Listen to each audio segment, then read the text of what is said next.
Class 10 science में chapter number 5वां है विद्युत धारा का चुंबकीय प्रभाव के अति लघु उत्तरीय प्रश्नों को हल करेंगे। तो चलिए प्रारंभ करते हैं। उत्तर तथा दक्षिण ध्रुव को मिलाने वाली रेखा क्या कहलाती है?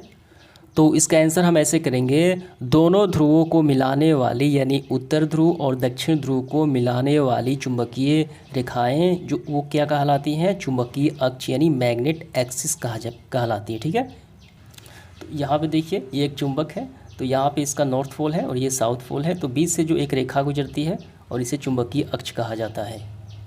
ठीक है, ये तो हो गया। इसके बाद देखिए दूसरा क्या है, चुंबक के सिरों के निकट वह बिंदु जहाँ चुंबक का आकर्षण बल सबसे अधिक होता है, तो उस बिंदु को क्या कहा जाता है? ध्रुव कहा जाता है, यानी N और S। ठीक है, जो दो होते हैं यानी पोल कहा जाता है, एक होता है नॉर्थ पोल, दूसरा होता है साउथ पोल। तो ये आपको समझ में आ गया।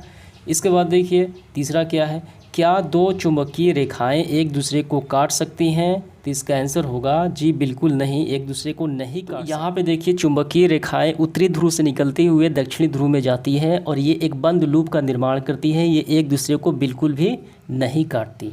ठीक है, अगला प्रश्न देखिए चौथा क्या है, चुंबक के निकट लाने पर दिक्पात की सुई क्यों विक्षेपित हो जाती है कि उसमें क्षोभ उत्पन्न हो जाता है? तो इसका कारण है चुंबकीय क्षेत्र के कारण, जिसमें समान ध्रुव जो होते हैं N और S। ठीक है, जिसमें समान ध्रुव जो होते हैं नॉर्थ और असमान ध्रुव जो होते हैं नॉर्थ और साउथ क्रमशः विकर्षण और आकर्षण उत्पन्न करते हैं। यानी समान ध्रुव क्या करते हैं क्रमशः, तो देखिए समान ध्रुव क्या करते हैं? विकर्षण करते हैं, और असमान ध्रुव क्या करते हैं? आकर्षण उत्पन्न करते हैं। तो इसी कारण सुई में क्या होता है? विक्षेपित उत्पन्न हो जाता है।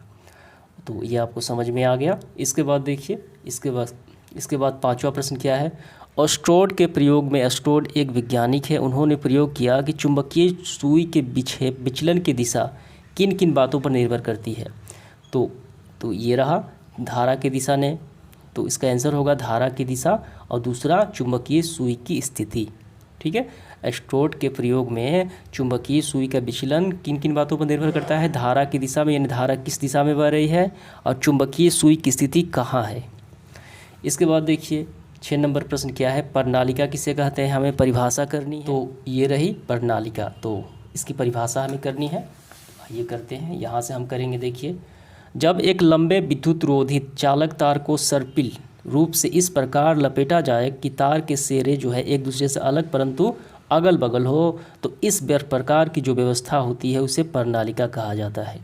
और जिस वस्तु पे ये तार को लपेटा जाता है बिल्कुल साइड बाय साइड, ठीक है, उसे क्या कहा जाता है? उसे उस वस्तु को क्रोड कहा जाता है, प्रणालिका का। ठीक है, इसके बाद जो अगला प्रश्न आएगा, तो प्रणालिका का आपको परिभाषा यही करना है। देखिए 7वां क्या है, क्रोड किसे कहा जाता है? तो इसका हम आंसर ऐसे करेंगे, प्रणालिका जिस पदार्थ पर लिपटी होती है उसे क्रोड कहा जाता है। ठीक है, देखिए ये वस्तु क्या है, ये वस्तु जो है ये है कहलाता है क्रोड। तो इसमें जब विद्युत धारा प्रवाहित की जाती है तो ये एक चुंबक की भांति कार्य करने लगता है, कौन? प्रणालिका। इसके बाद 8वां प्रश्न देखिए क्या है, चुंबकीय क्षेत्र के 3 स्रोतों की एक सूची बनाइए। इसका मतलब ये है कि चुंबकीय क्षेत्र उत्पन्न करने वाले कौन कौन से यंत्र हैं। तो पहला हो गया हमारा प्राकृतिक चुंबक, जो जिसके चारों तरफ क्या होता है? चुंबकीय क्षेत्र होता है। दूसरा हो गया एक धारावाही चालक, ठीक है, यानी उस पर जो विद्युत धारा प्रवाहित की जाती है तो वैसा चालक के चारों तरफ भी चुंबकीय क्षेत्र होता है। और तीसरा होता है एक धारावाही प्रणालिका, इसके चारों तरफ भी क्या होता है? चुंबकीय क्षेत्र उत्पन्न होता है। इस तरीके से ये 3 स्रोत हो गए। इसके बाद 9 नंबर देखिए, किसी चुंबकीय क्षेत्र में स्थित विद्युत धारावाही चालक पर आरोपित बल कब अधिकतम होता है? कब अधिकतम होता है? तो देखिए जब विद्युत धारावाही चालक की विद्युत धारा की दिशा चुंबकीय क्षेत्र की दिशा के लंबवत होती है। कब होता है? जब वो धारावाही चालक के विद्युत धारा की दिशा जो है वो किसके क्षेत्र के लंबवत होती है? चुंबकीय क्षेत्र के दिशा के लंबवत होती है, तब उस पर आरोपित बल सबसे अधिकतम होता है। इसके बाद 10वां देखिए, विद्युत चुंबकीय प्रेरण किसे कहते हैं? आइए इसका आंसर करते हैं। तो इसको समझने से पहले यहाँ पे समझिए, ये क्या है? ये एक बंद लूप है और यहाँ पे गैल्वेनोमीटर है। इस परिपथ में जब धारा प्रवाहित होती है तो ये इसका संकेत बताता है कि धारा प्रवाहित हो रही है। तो इस बंद लूप में जब हम ये क्या है, ये है एक क्षण चुंबक, इस चुंबक को जितनी गति से आगे की तरफ भेजेंगे और जितनी गति से बाहर निकालेंगे तो उसमें क्या होगा, ये विक्षेपित होगा यानी उस पर धारा प्रवाहित होगी। इस तरीके से हम इसका आंसर करेंगे। लूप में वह विद्युत धारा उतने ही समय में प्रवाहित होती है जब तक लूप तथा चुंबक के बीच अपेक्षित गति होती है। ठीक है, जब इसमें अंदर लाया जाए और बाहर ले जाया जाए तो अपेक्षित गति होती है इस लूप में, तो विद्युत धारा प्रवाहित होती है। ठीक है, इस प्रकार से उत्पन्न होने वाली जो धारा है, विद्युत धारा जो धारा है उसे प्रेरक धारा, और इस घटना को विद्युत चुंबकीय प्रेरण कहा जाता है। ठीक है, ये आपका आंसर हो गया। इसके बाद देखिए आगे बढ़ते हुए 11 नंबर क्या है, विद्युत मोटर में ऊर्जा का रूपांतर कैसे होता है। तो विद्युत मोटर में ऊर्जा का रूपांतर हम सभी जानते हैं कि विद्युत मोटर एक ऐसा यंत्र है जो ऊर्जा का रूपांतर विद्युत ऊर्जा से यांत्रिक ऊर्जा में परिवर्तन करता है। ठीक है, ये हो गया। इसके बाद 12 नंबर, कुछ ऐसे युक्तियों का नाम लिखना है, ऐसे यंत्रों के नाम लिखना है जिसमें विद्युत मोटर उपयोग होता है। तो विद्युत पंखा हो गया, कूलर हो गया, वॉशिंग मशीन हो गया, मिक्सी में भी होता है। ठीक है, अन्य बहुत सारे उपकरण हैं। इसके बाद 13 नंबर देखिए, विद्युत मोटर का क्या सिद्धांत है, यानी किस सिद्धांत पे विद्युत मोटर कार्य करता है वो बताना है हमें। तो विद्युत मोटर का सिद्धांत हम ऐसे करेंगे, जब किसी आयताकार कुंडली को चुंबकीय क्षेत्र में रखा जाता है तो उसमें धारा प्रवाहित की जाती है, तो कुंडली के बल कार्य करने लगता है जो लगातार उसे घुमाती है। जब कुंडली घूमती है तो उसमें संलग्न धुरी भी घूमने लगती है, और इस तरह मोटर को दी गई विद्युत ऊर्जा घूर्णन की ऊर्जा यानी यांत्रिक ऊर्जा गतिज ऊर्जा में बदल जाती है। यही इसका सिद्धांत कहलाता है। इसके बाद देखिए प्रश्न क्रमांक 14 क्या है, विद्युत जनित्र क्या है, यानी जनरेटर क्या है, यह हमें बताना है। तो विद्युत जनित्र की परिभाषा हम ऐसे करेंगे, विद्युत जनित्र एक ऐसा यंत्र है जिसके द्वारा यांत्रिकी ऊर्जा को विद्युत ऊर्जा में परिवर्तन किया जाता है। ठीक है, इसमें क्या है, एक शक्तिशाली चुंबकीय क्षेत्र होता है। तो यही हो गई इसकी परिभाषा। अब इसका हमें सिद्धांत भी लिखना है विद्युत जनित्र का, आइए करते हैं।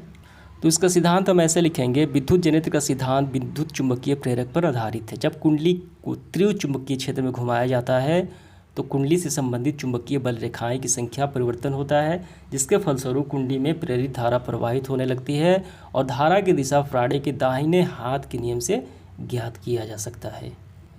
इसके बाद देखिए हमारा अगला जो प्रश्न है 16 नंबर, विद्युत जनित्र का क्या उपयोग है। जो जनरेटर है उसका उपयोग घरों में होता है और व्यावसायिक स्थानों पे होता है विद्युत धारा को प्राप्त करने के लिए, एसी करंट को। इसके बाद 17 नंबर, डिस्ट धारा के कुछ स्रोतों के नाम लिखिए, यानी डिस्ट धारा इससे प्राप्त होती है। तो शुष्क सेल, लेड बैटरी, डायनेमो हो गया। 18 देखिए, प्रतिवर्ती धारा उत्पन्न करने वाली, एसी धारा उत्पन्न करने वाली स्रोतों के नाम हम बताना है। तो एसी जनित्र हो गया, ठीक है, और दूसरा हो गया नाभिकीय ऊर्जा संयंत्र जनित्र हो गया। तीसरा हो गया थर्मल पावर प्लांट से प्राप्त होता है। चौथा पावर स्टेशन से प्राप्त होता है एसी करंट यानी अल्टरनेटिव करंट। इसके बाद देखिए 19 नंबर, विद्युन्मय तार, उदासीन तार और भू तार। ठीक है, भू तार के विद्युत रोधी आवरण सामान्यतः किस रंग के होते हैं, तीनों का हमें रंग बताना है। तो आपको ऐसे क्रमवार तरीके से लिखना है, विद्युन्मय तार लाल रंग का होता है, उदासीन तार काले रंग का होता है, भू तार हरे रंग का होता है। इसके बाद देखिए हमारा अगला जो प्रश्न है, प्रश्न क्रमांक 20वां, किसी विद्युत परिपथ में लघु पतन कब होता है। तो इसका आंसर हम यहाँ से करेंगे। देखिए कभी कभी तारों के विद्युत रोधी परत खराब या क्षतिग्रस्त हो जाने से वो आपस में संपर्क में आ जाते हैं।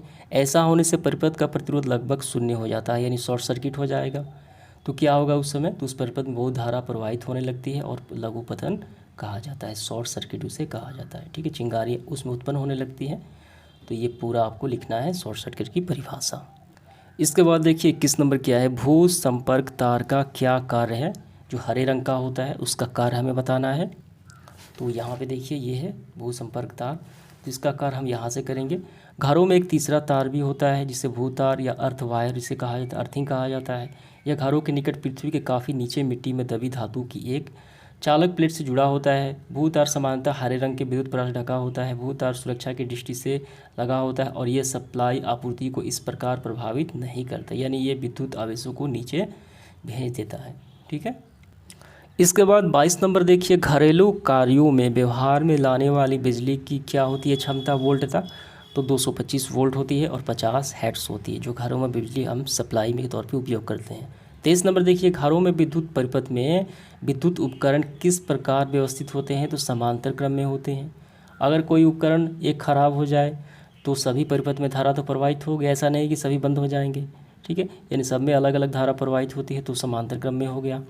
इसके बाद 24 नंबर देखिए, मुख्य धारा में वोल्टता का अधिकतम मान जिसके लिए फ्यूज पिघल जाता है वो फ्यूज किस प्रकार के गुण को निर्धारित करता है। ये फ्यूज की क्षमता को। ये का आखिरी सवाल, क्या मैक्सवेल के दक्षिण हस्त नियम जो है मुट्ठी की अंगुलियों की दिशा चुंबकीय क्षेत्र की दिशा की प्रदर्शित करता है। तो ये बिल्कुल प्रदर्शित करता है।